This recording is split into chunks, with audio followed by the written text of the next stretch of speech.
আরে মা, এই কি হলো? আরে আরে এরকম করে হিমালয় চলে যাবো কিন্তু। হিমালয় যাবি তুই? না তুই হিমালয় যাবি? হ্যাঁ তুই হিমালয় যাবি? ছাড়ো না। মারছো কেন? অদ্ভুত। হ্যাঁ ছাড়ো ছাড়ো, ওকে তো মেরো না। কেমন আছে?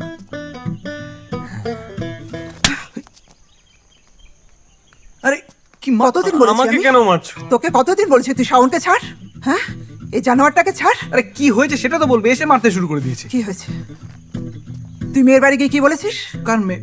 হ্যাঁ ওর বাবা ফোন করে আমাকে যা তা অপমান করলো। আচ্ছা মা, আমি বলছি সূর্যর যদি একান্তই বিয়ে করতে ইচ্ছা না করে তাহলে থাক না। তুমি ওকে খামোকা জোর করছো কেন? কি রে, তোর তো ইচ্ছে নেই? বল মাকে। কি রে তোর বিয়ে করার ইচ্ছে নেই? না মানে ওই আর কি। না আমার নেই, আমার ইচ্ছে নেই। কি ওই আর কি? আমাদের মাঝখানে একজন এসে খবর দালালি করবে, এটা আমি সহ্য করতে পারবো না। একটা তাফলিং করে দেবো। আমরা দুজনে ব্যাচেলারই ঠিক আছে। কি ভাই? আরে কি আসল কথা বল। তোর ইচ্ছে নেই? না না সে ঠিক আছে, তুমি চাকু রেখে কথা বলো। তোর ইচ্ছেটা বল। চাকু রাখো। না না আমি বলছি শোনো না, শাওনের যদি একটা বিয়ে দিয়ে দেওয়া যায় কেমন হয়? হ্যাঁ ও করবে। কি পাগল না পেট খারাপ ভাই? না না আমি বিয়ে করবো না। হ্যাঁ একটা মেয়ে এসে আমার লেবে ছড়ি ঘোরাচ্ছে, এই জিনিস আমি সহ্য করতে পারবো না। আর তুই তো জানিস মেয়ে দেখলেই আমার চুলের মুঠি ধরে নাড়ি দিতে ইচ্ছা করে। শাওন বাড়াবাড়ি করছিস কিন্তু তুই। ঠিক আছে খুব বাড়াবাড়ি করছিস। রেখে দাও, রেখে দাও, রাখো চাকু রাখো। তুই ওর জীবনে একদম ঢুকবি না, ঠিক আছে?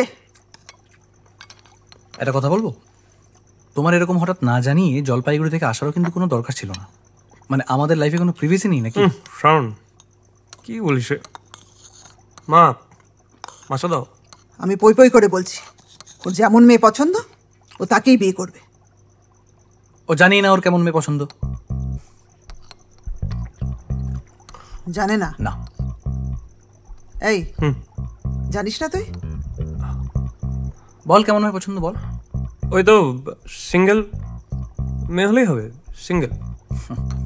ও না ভুল বলছি, সিঙ্গেল হলেই হবে, ওই বিধবা ডিভোর্সি। শোন, কালকে আমরা একটা ভালো মেয়ে দেখতে যাব। তোর বাবার বন্ধু, আর্মির বিশাল অফিসার, খুব ভালো মেয়ে, আমাদের পরিচিত।